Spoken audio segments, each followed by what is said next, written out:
बिस्मिल्लाहिर्रहमानिर्रहीम, अस्सलाम वालेकुम। मेरा नाम डॉक्टर फ़याज़ अहमद है। आज मैं आपकी खिदमत में हाज़िर हुआ हूँ एक नया टॉपिक लेके, इंटरवर्टेब्रल डिस्क। इंटरवर्टेब्रल डिस्क, जिस तरह की प्रीवियस वीडियो में हमने इंटायर स्पाइन के बारे में डिस्कस किया, तो ये वीडियो उसी वीडियो का एक पार्ट है। इसमें हम उस स्पाइन के एक और स्ट्रक्चर के बारे में डिस्कस करेंगे जिसको कहते हैं इंटरवर्टेब्रल डिस्क। जैसा कि नाम से ज़ाहिर है, एक डिस्क शेप का एक स्ट्रक्चर है जो दो मोहरों के दरमियान मौजूद होता है, जो दो वर्टिब्रास के दरमियान मौजूद होता है। आज की वीडियो में मैं आपको मुकम्मल इंटरवर्टेब्रल डिस्क का स्ट्रक्चर और फंक्शन बताऊंगा, इसकी कंपोजिशन बताऊंगा और इसका फंक्शन जो ये परफॉर्म कर रहा है, ये क्यों इस तरह का फंक्शन परफॉर्म कर रहा है। तो ये एक डिटेल वीडियो होगी इंटरवर्टेब्रल डिस्क के बारे में। तो चलिए शुरू करते हैं। सबसे पहले, what is intervertebral disc? Intervertebral disc है क्या? इंटरवर्टेब्रल डिस्क, जिस तरह प्रीवियस वीडियो में हमने डिस्कस किया, अगर किसी ने प्रीवियस वीडियो ह्यूमन स्पाइन के बारे में जो मैंने बनाई थी वो नहीं देखी, तो वो प्लेलिस्ट में जाके प्रीवियस वीडियो देखें ताकि उनको जानकारी हासिल हो स्पाइन के बारे में। उसमें हमने डिटेल डिस्कशन की है इंटायर ह्यूमन स्पाइन के हवाले से। तो इंटरवर्टेब्रल डिस्क दो वर्टिब्रा, दो मोहरों के दरमियान मौजूद होता है। दो मोहरों के दरमियान मौजूद होता है और ये इसका जो बेसिक फंक्शन होता है वो दो मोहरों को आपस में जुड़ने ना देना, आप दूर दूर रखना। मतलब ये है कि इंटरवर्टेब्रल डिस्क दो वर्टेब्रल बॉडीज़ को सेपरेट कर रहा है। एक इसका फंक्शन ये है कि दो इंटरवर्टेब्रल बॉडीज़ को सेपरेट कर रहा है, दो वर्टिब्रास को सेपरेट कर रहा है। एक इसका फंक्शन ये है। दूसरा इसका फंक्शन ये है कि अगर सेपरेट कर रहा है तो सेपरेट करने के साथ साथ ये वाइड रेंज की मूवमेंट प्रोवाइड कर रहा है, मतलब ज़्यादा मूवमेंट प्रोवाइड कर रहा है। अगर इंटरवर्टेब्रल डिस्क ना हो, दो मोरे आपस में जुड़ जाएं या आपस में नज़दीक आ जाएं, तो मूवमेंट्स जो है वो रिस्ट्रिक्ट हो जाएंगी। जिस तरह हम मूवमेंट्स परफॉर्म करते हैं, flexion, extension, lateral bending, rotation, तो इंटरवर्टेब्रल डिस्क का इसमें बहुत ज़्यादा इंपॉर्टेंट रोल है ताकि ये मूवमेंट प्रोवाइड करे, क्योंकि ये सेपरेट कर रहा है अबव और बिलो वर्टिब्रा को। इसका नेक्स्ट जो फंक्शन है वो है कुशन प्रोवाइड करना। जिस तरह हम चलते हैं, जंप करते हैं, रनिंग करते हैं, वॉक करते हैं, सिट स्टैंड करते हैं, तो उसमें हमें ये शॉक एब्जॉर्बर कैपेसिटी देता है कि जो भी शॉक स्पाइन पे लग रहे हैं वो ये एब्जॉर्ब कर ले और हमें उसकी फीलिंग बहुत कम आए। जिस तरह के गाड़ियों में शॉक एब्जॉर्बर लगे होते हैं, जो भी स्पीड ब्रेकर्स होते हैं, जो भी इरेगुलर सरफेस होते हैं, तो वो फीलिंग कम आती है। तो इसी तरह स्पाइन में जो इंटरवर्टेब्रल डिस्क होता है वो एज ए शॉक एब्जॉर्बर भी काम कर रहा होता है और ये कुशन भी प्रोवाइड कर रहा है। नेक्स्ट फंक्शन इसका जो है, ये लोड को ट्रांसमिट कर रहा है एक वर्टेब्रल बॉडी से दूसरी वर्टेब्रल बॉडी पे। जिस तरह प्रीवियस वीडियो में हमने डिस्कस किया था कि 80% जो बॉडी वेट है जो स्पाइन के ऊपर पड़ रहा है, 80% जो है वो सिर्फ इंटर बॉडी जॉइंट जो है वो बेयर कर रहा है। तो ये 80% एक वर्टेब्रा से दूसरी वर्टेब्रा में ट्रांसफ़र होता है थ्रू इंटरवर्टेब्रल डिस्क। तो ये फंक्शन था इंटरवर्टेब्रल डिस्क का। इंटरवर्टेब्रल डिस्क जो है वो स्पाइन की जो कंप्लीट लेंथ है, जितना स्पाइन है उसका 20 to 33% स्पाइन लेंथ प्रोवाइड कर रहा है। अच्छा, ये लेंथ जो है ये डिपेंड करता है एज और टाइम ऑफ द डे। ठीक है, एज पे भी डिपेंड करता है कि क्योंकि विद द एज जो है डिस्क की जो नरिशमेंट, डिस्क की जो हाइट होती है वो कम हो जाती है। ओल्ड एज में डिस्क की हाइट कम हो जाती है तो हाइट थोड़ी सी कम हो जाती है। तो इसी तरह इंटायर हाइट, जो स्पाइन की इंटायर लेंथ है वो कम हो जाती है। इसी तरह सुबह के टाइम अगर आप हाइट को मेजर करें, फिर शाम के टाइम हाइट को मेजर करें, तो उसमें कुछ मिलीमीटर डिफरेंस होगा, क्योंकि वो स्पाइन में जो कंप्रेशंस पड़ती है, फ्लूइड एक्साइटेशन होती है, तो उसकी वजह से फ्लूइड कंपोनेंट जो है इंटरवर्टेब्रल डिस्क में वो कम हो जाता है एंड ऑफ द डे में, तो हाइट में थोड़ा सा डिफरेंस आ जाता है। तो डिपेंड करता है। वैसे इंटायर स्पाइन का 20 to 33% जो है वो प्रोवाइड कर रहा है इंटरवर्टेब्रल डिस्क। अगर आप सारे मोरों को हटा दें, सारे वर्टिब्रास को हटा दें, तो सिर्फ इंटरवर्टेब्रल डिस्क को ऊपर नीचे रखें, तो जितना लेंथ आपका इंटायर स्पाइन का था उसका 33%, 20 to 33% जो है वो इंटरवर्टेब्रल डिस्क प्रोवाइड कर रहा है। अब हम इंटरवर्टिब्रल डिस्क के पार्ट्स डिस्कस कर लेते हैं। इंटरवर्टिब्रल डिस्क के 3 पार्ट्स हैं, जिसमें शामिल है न्यूक्लियस पल्पोसिस, एनुलस फाइब्रोसिस और वर्टिब्रल एंड प्लेट्स। ये 3 पार्ट्स जो है वो कंबाइन होके एक कंप्लीट इंटरवर्टिब्रल डिस्क बनाते हैं। अब इन 3 पार्ट्स का फंक्शन क्या है, मेजर फंक्शन क्या है? वर्टिब्रल एंड प्लेट्स जो कि वर्टिब्रा के ऊपर और बिलो होता है, ठीक है। आप ये जो पिक्चर्स हैं इसमें देख सकते हैं कि वर्टिब्रल डिस्क के ऊपर, इंटरवर्टिब्रल डिस्क के ऊपर एक प्लेट है और एक नीचे है, इसको वर्टिब्रल एंड प्लेट्स कहते हैं, ठीक है। इस एंड प्लेट्स ने प्रोटेक्शन प्रोवाइड की है न्यूक्लियस पल्पोसिस को अबव और बिलो, ठीक है। ये न्यूक्लियस पल्पोसिस को जो वर्टिब्रल बॉडी है, वर्टिब्रल बॉडी को जो सेंटर में स्पॉन्जी बोन होता है उसके साथ मिलने नहीं देता, ये एक प्रोटेक्शन प्रोवाइड कर रहा है। जो वर्टिब्रल एंड प्लेट्स होते हैं, वर्टिब्रल एंड प्लेट्स एक हाइलिन कार्टिलेज होता है जो कि वर्टिब्रल बॉडी के ओवर ग्रोथ को स्टॉप भी कर रहा है। मतलब वर्टिब्रल बॉडी अगर ये एंड प्लेट्स हटा दें तो वर्टिब्रल बॉडीज जो है वो ओवर ग्रोथ करके डिस्क के एनुलस फाइब्रोसिस के साथ फ्यूज हो सकता है। तो ये इसी ओवर ग्रोथ को प्रोटेक्ट कर रहा है। और दूसरा, न्यूक्लियस पल्पोसिस को वर्टिब्रल बॉडी के साथ मिलने नहीं देता। जो न्यूक्लियस पल्पोसिस होता है वो सेंटर में होता है, न्यूक्लियस जिस तरह के नाम से ज़ाहिर है न्यूक्लियस सेंटर में होता है, तो ये एक वाटर फेल्ड बैलून टाइप का होता है, ठीक है, जिसमें पानी होता है, ज़्यादातर पानी होता है। तो ये बिल्कुल इंटरवर्टिब्रल डिस्क के सेंटर में होता है। इसका मेजर काम जो है वो कुशन प्रोवाइड करना, जिस तरह हमने पहले डिस्कस किया। कुशन प्रोवाइड करना है, शॉक एब्जॉर्बिंग कैपेसिटी प्रोवाइड करना है और इसके साथ साथ लोड बेयरिंग कैपेसिटी भी प्रोवाइड करना है। अच्छा, जो एनुलस फाइब्रोसिस है, एनुलस फाइब्रोसिस का जो मेजर फंक्शन है वो न्यूक्लियस पल्पोसिस को प्रोटेक्टेड रखना है। जिस तरह के आउटर वॉल्स होते हैं और उसके दरमियान पानी होता है, ठीक है। तो इस पानी को, इस फ्लूइड कंटेंट को प्रोटेक्ट करना और अंदर रिटेन रखना जो है वो एनुलस फाइब्रोसिस का काम है। अब एनुलस फाइब्रोसिस के कुछ लेयर्स होते हैं, वो लेयर्स मिलके एक कंबाइंड रिंग बनाते हैं और उस रिंग के अंदर जो है वो न्यूक्लियस पल्पोसिस होता है। एनुलस फाइब्रोसिस इंटरवर्टिब्रल डिस्क के आउटर पार्ट को कहते हैं। एनुलस फाइब्रोसिस जो होता है वो इंटीरियर क्रूशिएट वो इंटीरियर लॉन्गिट्यूडनल लिगामेंट और पोस्टीरियर लॉन्गिट्यूडनल लिगामेंट के साथ कनेक्टेड होता है और ये कनेक्ट कर रहा है अबव वर्टिब्रा और बिलो वर्टिब्रा को आपस में कनेक्ट भी कर रहा है ताकि वो सेपरेट ना हो। तो न्यूक्लियस पल्पोसिस के हमने 3 पार्ट्स डिस्कस कर लिए। एक हमने वर्टिब्रल एंड प्लेट्स डिस्कस कर लिया और उसका फंक्शन डिस्कस कर लिया, एक हमने न्यूक्लियस पल्पोसिस डिस्कस कर लिया और एक हमने एनुलस फाइब्रोसिस डिस्कस कर लिया। अब हम इसकी कंपोजिशन पे जाते हैं, मतलब कि न्यूक्लियस पल्पोसिस की कंपोजिशन क्या है, वाटर इसमें कितना है, अदर सेल्स कितने हैं, प्रोटियोग्लाइकेन कितना है, इसी तरह एनुलस फाइब्रोसिस में कितना है और वर्टिब्रल एंड प्लेट्स में कितना है, ये हम देखते हैं। तो ये आप देखें, न्यूक्लियस पल्पोसिस जो कि नाम से ज़ाहिर है न्यूक्लियस है, न्यूक्लियस पल्पोसिस सेंटर में होता है और इसमें ज़्यादातर वाटरी कंटेंट होते हैं। जिस तरह आप ये देखें तो वाटर इसमें 70 to 90% होता है, मतलब 70 to 90% डिपेंड करता है, किसी में 70% होगा, 80%, 90%। जो रिमेनिंग परसेंटेज है वो ड्राई वेट है, ठीक है, वो ड्राई वेट है।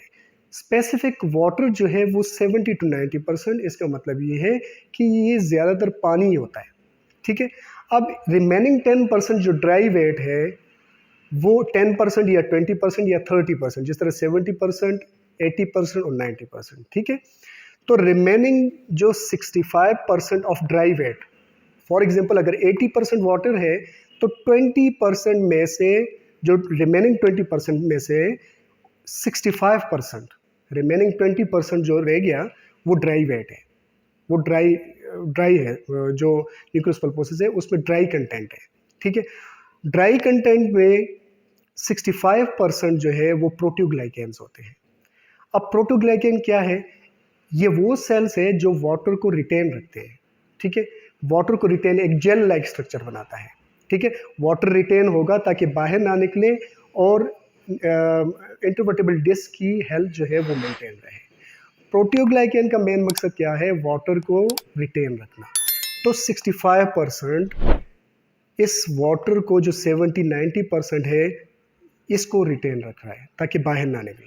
ठीक है, proteoglycan. Collagen fibres dry weight का जो रिमेनिंग 70-90% मतलब 20% या 10% या 30%, किसी वर्टिब्रा इंटरवर्टेबल डिस्क, किसी बंदे के इंटरवर्टेबल डिस्क में 70% पानी होगा, डिपेंड करता है, किसी में 80% होगा, किसी में 90%। अगर 70% है तो 30% ड्राई वेट होगा। ठीक है, तो फिर उस 30% को आप 100 कंसिडर करें और उसमें 65% प्रोटियोग्लाइकेन होगा। कोलेजन फाइबर्स जो है उस ये 65%, इसके साथ 20% तक कोलेजन फाइबर्स होते हैं। अब कोलेजन फाइबर्स कौन से कोलेजन फाइबर्स होते हैं? क्योंकि ये बहुत ज़्यादा इलास्टिक होता है, इतना टफ स्ट्रक्चर नहीं होता, तो इसमें टाइप 2 कोलेजन फाइबर्स जो है वो प्रीडोमिनेंट होते हैं, ज़्यादा होते हैं। टाइप 1 कोलेजन फाइबर्स जो कि स्टिफ स्ट्रक्चर में, हार्ड स्ट्रक्चर में ज़्यादा होते हैं, तो ये चूँकि सॉफ्ट स्ट्रक्चर है तो इसमें टाइप 2 फाइबर्स ज़्यादा होंगे।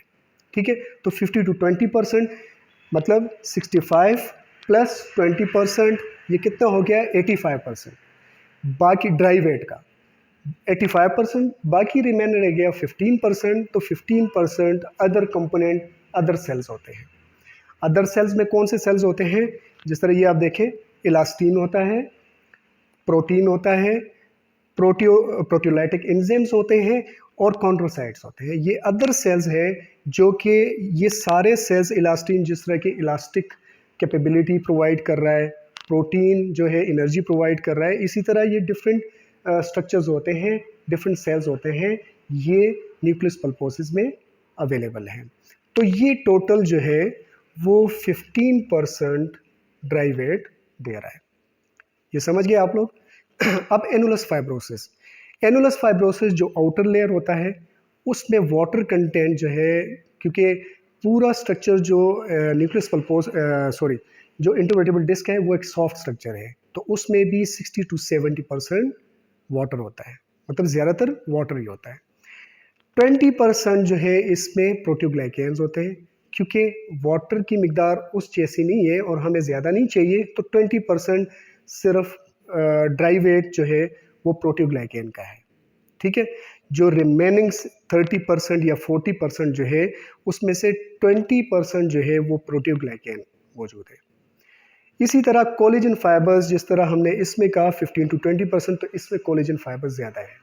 कोलेजन फाइबर्स जितने ज़्यादा होंगे उतनी ज़्यादा वो अगेंस्ट द लोड रेजिस्टेंस ज़्यादा प्रोवाइड करेगा। सॉरी, 50-60% कोलेजन फाइबर्स इसमें है। जिस तरह न्यूक्लियस पल्पोसिस में 15-20% था, इसमें 50-60% है। दोनों टाइप के फाइबर्स मौजूद हैं, लेकिन ज़्यादातर टाइप 1 फाइबर्स इसमें ज़्यादा होता है क्योंकि ये स्टिफ और हार्ड स्ट्रक्चर है।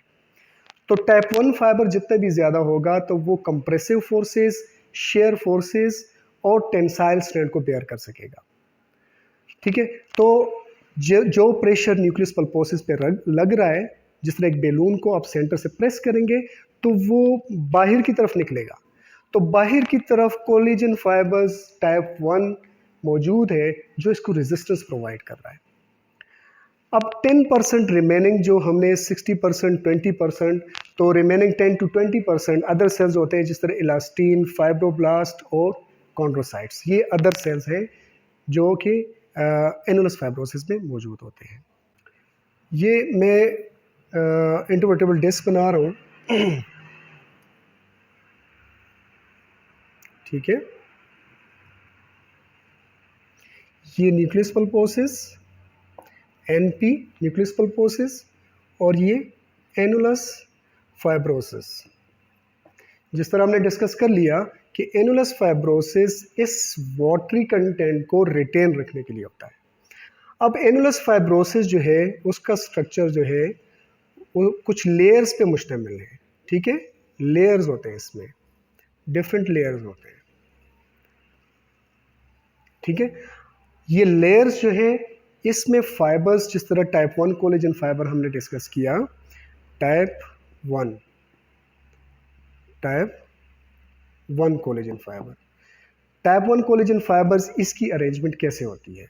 इसकी अरेंजमेंट में इसको ऐसे प्रेजेंट कर रहा हूँ, साइड से, फ्रंट साइड से, ठीक है।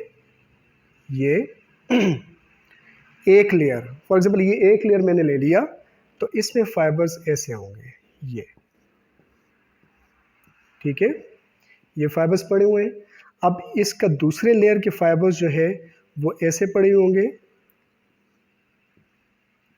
ठीक है। ये, अब इसका ऊपर और फाइबर जो है वो ऐसे पड़े होंगे, लेयर्स, ठीक है। तो क्रिस क्रॉस डायरेक्शन में पड़े होंगे, एक दूसरे के अपोजिट डायरेक्शन में पड़े होंगे। तो ये इसकी ओरिएंटेशन, फाइबर्स की ओरिएंटेशन जो है ये लोड को बेयर कर रहा है।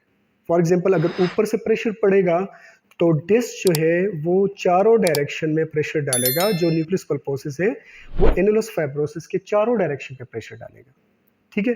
तो चारों डायरेक्शन पे प्रेशर, यही जो लेयर्स हैं, जो एक एक लेयर्स मैंने आपको बताया, तो यही लेयर्स जो है इसको बेयर कर रहे हैं। तो यहाँ तक उम्मीद करता हूँ कि आप समझ गए होंगे कि इंटरवर्टेब्रल डिस्क की कंपोजिशन और उसके जो पार्ट्स हैं और उसका जो फंक्शन है वो आप समझ गए होंगे। लोड जो है, जो लोड पड़ते हैं इंटरवर्टेब्रल डिस्क के ऊपर, वो शेयरिंग फोर्स, शेयरिंग प्रेशर पड़ता है, कंप्रेशन